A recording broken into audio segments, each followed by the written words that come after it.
नमस्कार दोस्तों, स्वागत है आप सभी लोगों का कृष्णा करियर इंस्टीट्यूट पर। दोस्तों, मैं आप सभी लोगों के लिए एसी सर्किट की वीडियो लेकर आ रहा हूं और वर्तमान समय में आपके लिए जो है यूपी पीसीएल जेई का एग्ज़ाम भी विद्यार्थियों का जो है आगे चुनाव होने के बाद होगा और साथ ही जो है आईटीआई वाले बच्चों के लिए जो है उनका एनवीएस का एग्ज़ाम है और जिन्होंने सीटीआई किया है उनके लिए यूपी अग्नि आईटीआई में जो है इंस्ट्रक्टर के पदों के लिए वैकेंसी आई हुई है। तो इन सभी परीक्षाओं की तैयारी के लिए मैं आप लोगों को कंटिन्यूअस वीडियो पहुंचा रहा हूं। तो चलिए हम लोग आगे बढ़ते हैं। मैंने आप लोगों को प्योर रजिस्टिव सर्किट के बारे में बता दिया है, पूर्णतः प्रतिरोधीय परिपथ के बारे में। उसके बारे आगे आज हम लोग पढ़ेंगे। दोस्तों, आप लोगों को ये ध्यान रखना है कि सारी वीडियो कंटिन्यूअस आप लोगों को देखना है। पहले कोई भी वीडियो बीच में आप देखेंगे तो आपकी जानकारी आधी अधूरी होगी और फिर आप जो है क्वेश्चन करने में असमर्थ हो जाएंगे। तो इसीलिए मैं उम्मीद करता हूं कि आप लोग सारी वीडियो सिस्टमेटिक देखेंगे। मैं सीक्वेंस वाइज जो है सभी वीडियो को बना रहा हूं और एसी सर्किट का मैंने प्लेलिस्ट भी बना दिया है। आप हमारे चैनल को सब्सक्राइब करिए और चैनल के प्लेलिस्ट में जा कर के एसी सर्किट के प्लेलिस्ट से एक एक वीडियो को सीक्वेंस वाइज देखिए। ओके, ताकि जब मैं अंतिम में आप लोगों को क्वेश्चन कराऊंगा तो आपके सारे क्वेश्चन हल हो जाएं। और जब आप सीधे ऐसे ही क्वेश्चन करेंगे तो आपकी समस्याएं बनी रहेंगी, क्योंकि आपको टॉपिक का पूर्णतः नॉलेज नहीं है और विभिन्न प्रकार के फार्मूले भी आपको क्लियर नहीं है। तो फार्मूलों को क्लियर करना और टॉपिक को क्लियर करना बहुत ही ज़रूरी है। आप रेगुलरली हमारे साथ स्टडी करिए। अब मेरी ये गारंटी है कि आपका जो है इलेक्ट्रीशियन या फिर आप इलेक्ट्रिकल इंजीनियरिंग जो भी पढ़ रहे हैं वो ट्रेड आपका बहुत ही मजबूत होगा। ये हमारी जिम्मेदारी है। तो चलिए शुरू करते हैं। आज एसी सर्किट में मैं आगे बढ़ता हूं और आप लोगों के लिए एसी सर्किट में आगे बढ़ रहा हूं और दूसरा परिपथ पढ़ता हूं, पूर्णतः एल परिपथ, पूर्णतः प्रेरकीय परिपथ, पूर्णतः प्रेरकीय परिपथ, पूर्णतः प्रेरकीय परिपथ यानी pure inductive circuit, pure inductive circuit. Okay, pure inductive circuit जिसमें केवल इंडक्टेंस लगा होता है उसे कहते हैं प्योर इंडक्टिव सर्किट। यानी इसमें केवल एक कॉइल कनेक्ट रहती है सर्किट में, इसी को कहा जाता है प्योर इंडक्टिव सर्किट। ओके, तो कॉइल के थ्रू जो वोल्टेज होता है उसे कहा जाता है VL। कॉइल के थ्रू जो वोल्टेज होता है उसे कहा जाता है VL और कॉइल को यानी प्रेरकत्व को प्रेजेंट किया जाता है L से। ओके, तो मानते हैं, माना इस परिपथ में धारा का समीकरण, इस परिपथ में धारा का समीकरण I बराबर I max sine omega T है, जो धारा के तात्क्षणिक मान को बताता है। ओके, I बराबर I max sine omega T धारा के तात्क्षणिक मान को बताता है। I बराबर I max sine omega T है। तो वोल्टेज का समीकरण,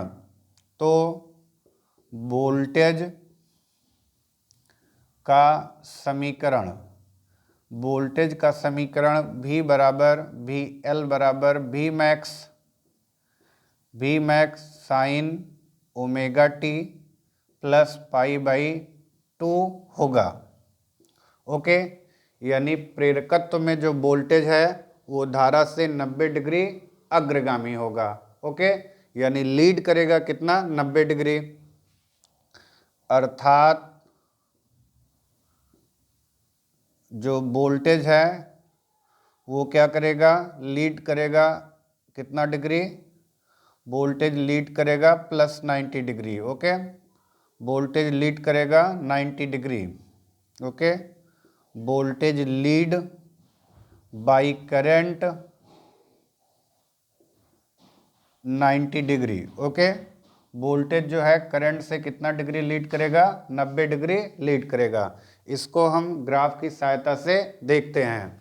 तो ग्राफ में मैं आप लोगों को बता रहा हूँ, यहाँ पे देखिए ये हमारी करंट है, एक्स एक्सिस पे आपको करंट को बताना है और इससे 90 डिग्री पर आप देखेंगे आपका क्या है, VL।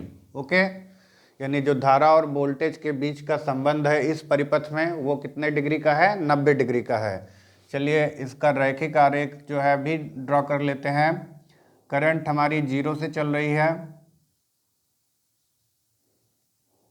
करंट हमारी 0 से चल रही है और इसी के रिस्पेक्ट में जो हमारा वोल्टेज होगा वो π/2 यानी कि 90 डिग्री से चलेगा। ओके, ये हमारे वोल्टेज का समीकरण हो गया और ये करंट का समीकरण हो गया।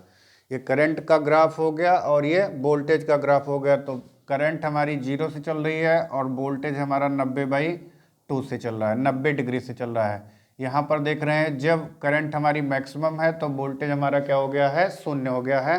अर्थात धारा और वोल्टेज के बीच पूर्णतः प्रेरकीय परिपथ में कलांतर कितने डिग्री का होता है, 90 डिग्री का होता है। ओके, परिपथ की प्रतिबाधा लिखते हैं।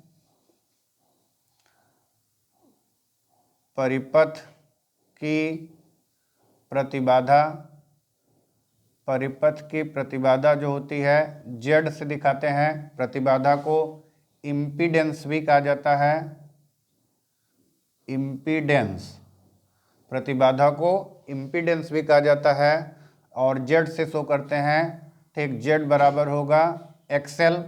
ठीक, एक्सएल बराबर होता है ओमेगा एल बराबर 2πfl। ओके, तो जेड बराबर हो जाएगा 2πfl ओम। ओके, जेड का मात्रक क्या होगा, ओम होगा। ओके, तो जेड बराबर जो होगा 2πfl ओम के बराबर होगा। इस परिपथ में जेड प्रोपोर्शनल किसके, एफ के। आपको याद रखना है कि एक्सेल में जेड प्रोपोर्शनल किसके होगा, एफ के होगा। यहाँ पे देखते हैं परिपथ की प्रतिबाधा इतना आ गई है।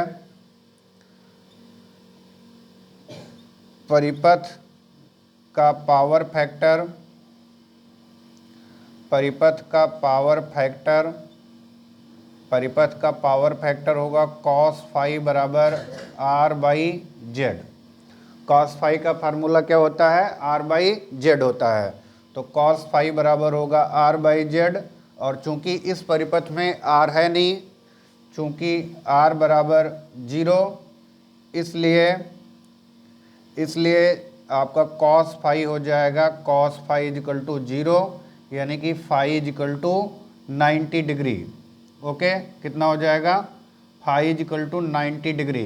तो इस परिपथ में धारा और वोल्टेज के बीच का कलांतर कितना है, 90 डिग्री है। कितना है, 90 डिग्री है।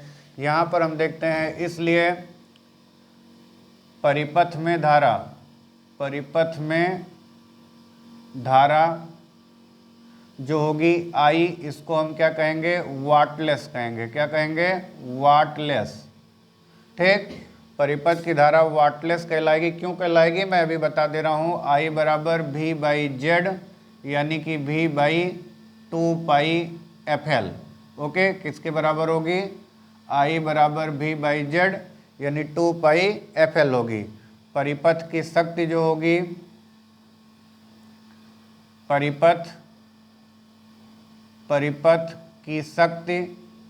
परिपथ की शक्ति होगी P बराबर VI cos फाई।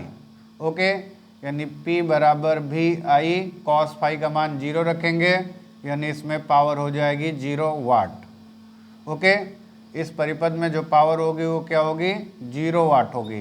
तो 0 वाट होने पर, चूँकि इस परिपथ में कोई भी लॉस नहीं है, यानी जो शक्ति है उसका मान 0 है, तो यहाँ पर हम देखेंगे परिपथ में रियल पावर का मान 0 है और जो अपेरेंट पावर है, आभासी शक्ति होगी वो V गुणे I। ओके, आभासी शक्ति VI के बराबर होगी और रियल पावर क्या होगी, 0 होगी। ठीक, आपको याद रखना है। इसलिए जब परिपथ में एक्टिव पावर 0 है तो इसमें बहने वाली करंट को वाटलेस करंट या वाटहीन धारा कहा जाता है। क्या कहा जाता है? वाटहीन धारा। तो आप वाटहीन धारा पूछा जाएगा किस परिपथ में है, तो पूर्णतः यल परिपथ में जिन जिन परिपथों में शक्ति व्यय का मान 0 होगा उसमें बहने वाली धारा को हम क्या कहेंगे? वाटहीन धारा कहेंगे। ठीक, अब देखिए इस परिपथ में कोई भी शक्ति व्यय नहीं है तो इसमें ऊर्जा क्या होगी? संचित होगी। इस परिपथ में ऊर्जा क्या होगी? संचित होगी। और संचित ऊर्जा जो होगी, संचित ऊर्जा U बराबर होगी हाफ यल आई स्क्वायर। परिपथ में संचित ऊर्जा का फार्मूला क्या होगा? हाफ यल आई स्क्वायर। और कहाँ संचित होगी? चुंबकीय क्षेत्र में। कहाँ पर संचित होगी? चुंबकीय क्षेत्र में। तो किसी कॉइल में संचित ऊर्जा जो है चुंबकीय क्षेत्र में संचित होती है। कहाँ पर संचित होती है? चुंबकीय क्षेत्र में संचित होती है। संचित ऊर्जा का मान कितना होता है? हाफ यल आई स्क्वायर होता है। तो ये है आपका पूर्णतः प्रेरकीय परिपथ। ठीक, पूर्णतः प्रेरकीय परिपथ से संबंधित महत्वपूर्ण डाटा मैं एक बार रिवाइज कर दे रहा हूँ। पूर्णतः प्रेरकीय परिपथ में धारा और वोल्टेज के बीच 90 डिग्री का कोण होता है, जैसा कि उनके समीकरण से स्पष्ट है। इस परिपथ का हमने ग्राफ भी बना दिया है। ग्राफ में भी हमने शो कर दिया है कि वोल्टेज जो है वो धारा से 90 डिग्री आगे चल रहा है, यानी वोल्टेज लीड कर रहा है और करंट इसमें लैग कर रही है। यहाँ पर भी हमने ग्राफ से स्पष्ट कर दिया है कि वोल्टेज आगे चल रहा है और करंट क्या हो रही है? 90 डिग्री पीछे चल रही है। परिपथ की प्रतिबाधा Z बराबर होगी 2 पाई FL और प्रतिबाधा का मात्रक क्या होगा? ओम होगा। परिपथ का पावर फैक्टर जो होगा वो cos phi equal to 90 degree यानी कि 0 होगा। परिपथ का पावर फैक्टर क्या होगा? 0। तो इस सर्किट में जो PF का मान होगा, PF जो होगा 0 होगा लेकिन लैगिंग होगा। ओके, 0 और लैगिंग यानी कि पश्चगामी होगा। तो प्योर इंडक्टिव सर्किट में पावर फैक्टर 0 होता है और पश्चगामी होता है। परिपथ में बहने वाली धारा को वाटलेस धारा कहा जाता है क्योंकि इस परिपथ में एक्टिव पावर का मान 0 है और परिपथ में जो भी शक्ति है वो रिएक्टिव पावर के रूप में है, Q बराबर VI के रूप में है। परिपथ में संचित ऊर्जा U बराबर हाफ यल आई स्क्वायर है। आप सभी लोग इसका स्क्रीनशॉट ले लें। ओके, आप सभी लोग इसका स्क्रीनशॉट ले लें और आगे फिर मैं वीडियो आगे कंटिन्यू कर रहा हूँ।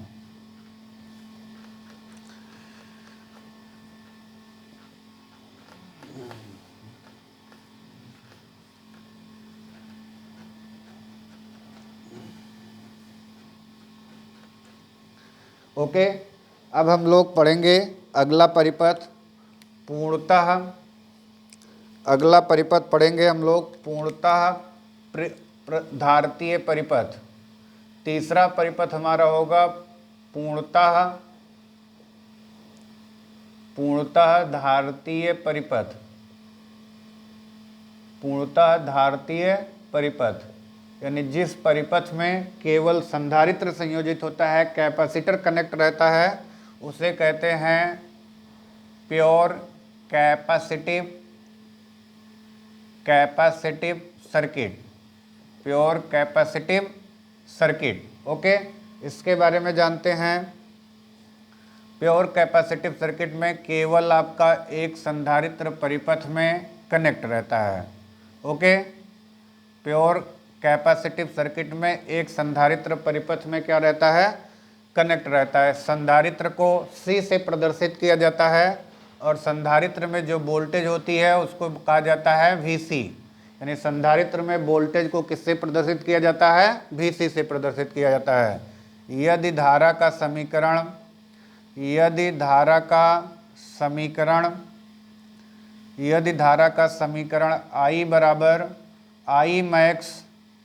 I बराबर I max sine omega t है, तो वोल्टेज का समीकरण जो होगा, वोल्टेज का समीकरण जो बनेगा, वोल्टेज का समीकरण V बराबर V max sine omega t minus pi by 2 होगा। ओके, इसमें जो वोल्टेज का समीकरण होगा वो क्या होगा, I बराबर I max sine omega t. तो वोल्टेज का समीकरण लिखा जाएगा V बराबर V max sine omega t minus pi by two, यानी इसमें वोल्टेज जो होगा वो धारा से 90 डिग्री पीछे होगा, अर्थात कैपेसिटिव परिपथ में करंट लीड करती है और वोल्टेज लैग करता है। इसको हम ग्राफ से भी स्पष्ट कर लेते हैं।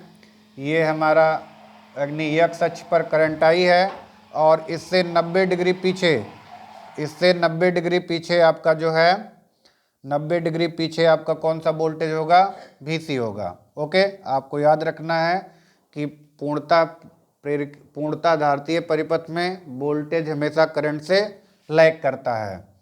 यहाँ पर देखते हैं, हम दोनों के बीच अंतर बना लेते हैं। ये हमारा जो है करंट है जो 0 डिग्री से चल रही है। ओके, करंट को हम 0 डिग्री से बना रहे हैं, तो हमारा वोल्टेज जो होगा वो 90 डिग्री पीछे से चलेगा। अब इसमें देखिए वोल्टेज जो होगा हमारा वो 90 डिग्री कहाँ से होगा, पीछे से चलेगा।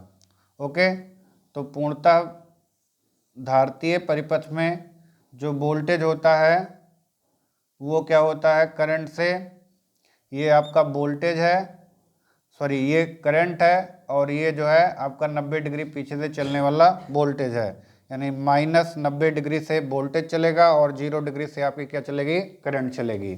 ठीक, तो इन दोनों ग्राफों से स्पष्ट हो जाता है कि पूर्णतः धारतीय परिपथ में प्योर कैपेसिटिव सर्किट में जो वोल्टेज होता है वो लैगिंग करता है और जो करंट होती है वो लीडिंग करती है। यहाँ पर और भी हम इसके महत्वपूर्ण घटक के बारे में पढ़ते हैं।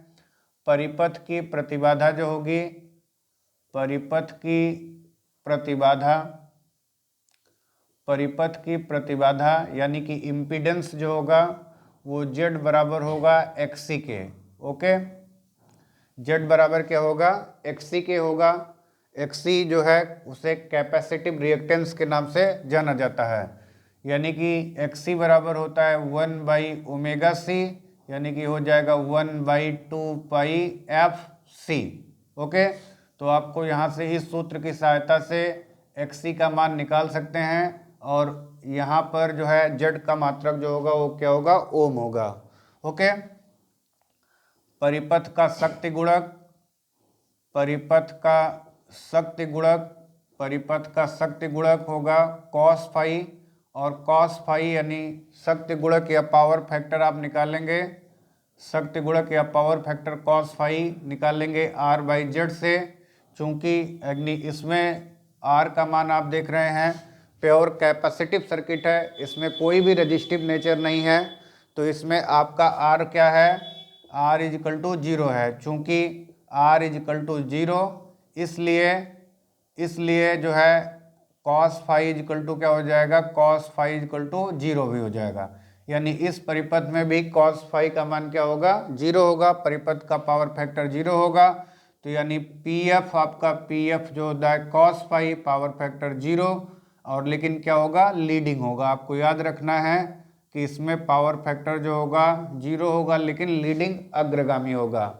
ओके, और यहाँ देखिए, ठीक, अर्थात यहाँ पे आपको फाई बराबर कितना डिग्री मिलेगा, 90 डिग्री मिलेगा, और वोल्टेज लैग यहाँ क्या करेगा, वोल्टेज लैग करेगा, लैगिंग होगी, वोल्टेज लैग करेगा, वोल्टेज लैग बाई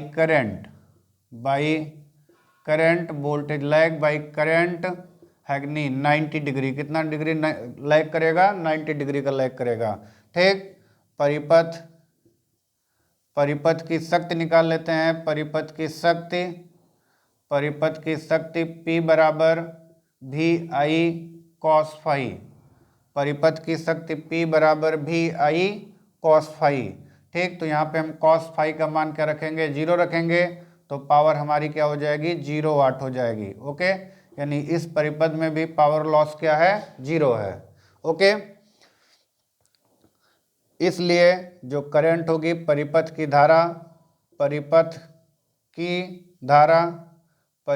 धारा जो होगी वो होगी I, और इसको हम लोग कहेंगे वाटहीन धारा। क्या कहेंगे, वाटहीन धारा, क्योंकि इस परिपथ में वाट क्या है, 0 है। वाटहीन धारा वाटलेस करंट I बराबर हो जाएगा V बाई जेड यानी कि V बाई XC और हो जाएगा V बराबर 1/2 पाई FC अर्थात हो जाएगा I बराबर V इंटू 2 पाई FC। इस सूत्र की सहायता से इस परिपथ में हम धारा की गणना कर सकते हैं। ओके, संधारित्र में जब शक्ति व्यय शून्य है तो संधारित्र में जो भी ऊर्जा होगी परिपथ को दी जाएगी वो उसमें संचित हो जाएगी। संधारित्र में संचित ऊर्जा जो होगी, ठीक, संचित ऊर्जा निकालेंगे हाफ CV² से। ओके, संधारित्र में संचित ऊर्जा का फार्मूला क्या होगा, U बराबर हाफ CV²।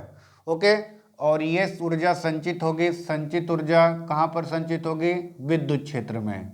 कहाँ पर संचित होगी, विद्युत क्षेत्र में। कॉइल में भी हमने बताया था चुंबकीय क्षेत्र में, लेकिन संधारित्र में जो भी ऊर्जा संचित होगी वो कहाँ पर संचित होगी, विद्युत क्षेत्र में होगी।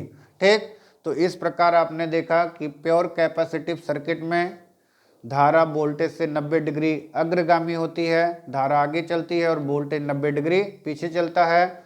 परिपथ में पावर फैक्टर का मान 0 है, परिपथ का शक्ति गुणक भी 0 है।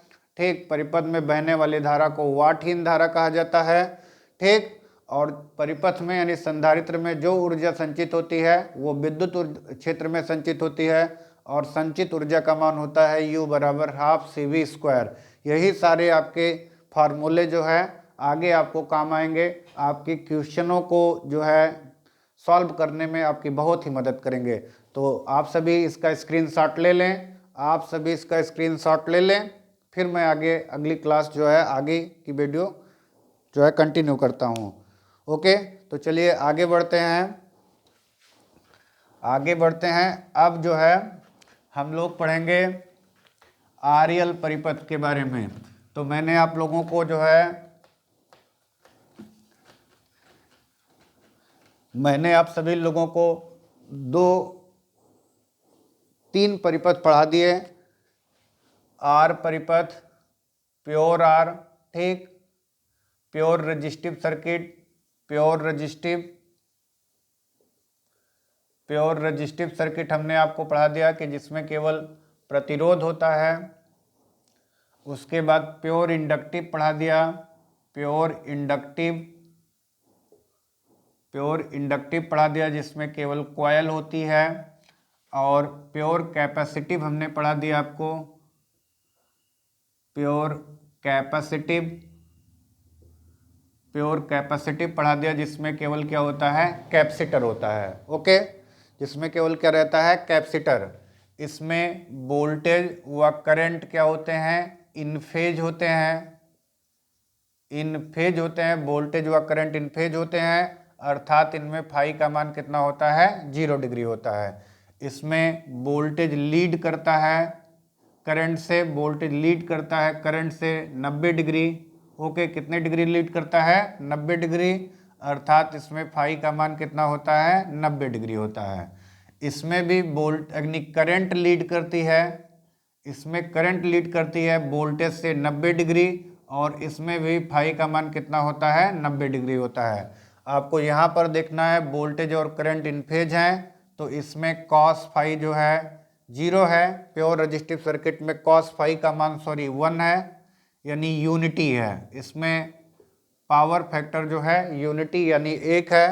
प्योर इंडक्टिव सर्किट में कॉस फाई यानी पावर फैक्टर जो है वो 0 है लेकिन लैगिंग है। ओके, क्या है, 0 है और लैगिंग है। इसमें जो पावर फैक्टर है cos phi, power factor cos phi जो है, कॉस फाई आपका 0 है, ठीक, लेकिन जो है लीडिंग है। ओके, आपको याद रखना है कि इस सर्किट में कॉस फाई का मान जो है क्या है, लीड है। प्योर कैपेसिटिव में पावर फैक्टर लीडिंग होता है और इंडक्टिव में लैगिंग करता है। तो यदि आपको ये नेचर जो है यहाँ पर समझ में आ जाएंगे तो आपको आरएल परिपथ, आरसी परिपथ, एलसी परिपथ और आरएलसी परिपथ भी अवश्य समझ में आएगा। तो आरएल परिपथ की वीडियो को आगे देखने से पहले आप सभी लोग जो है पूर्णतः प्रतिरोधीय, पूर्णतः प्रेरकीय और पूर्णतः कैपेसिटिव परिपथ की वीडियो को अवश्य देखिए। इनके बारे में अपनी पूरी जानकारी कर लीजिए, उसके बाद फिर आप अगली वीडियो RL परिपथ की देखेंगे। हमें उम्मीद है कि हमारे द्वारा दिया गया ये डाटा आपको ज़रूर समझ में आएगा। यदि वीडियो अच्छी लगती है तो शेयर ज़रूर करिए और हमारे चैनल को अवश्य सब्सक्राइब करिए। धन्यवाद। जय हिंद।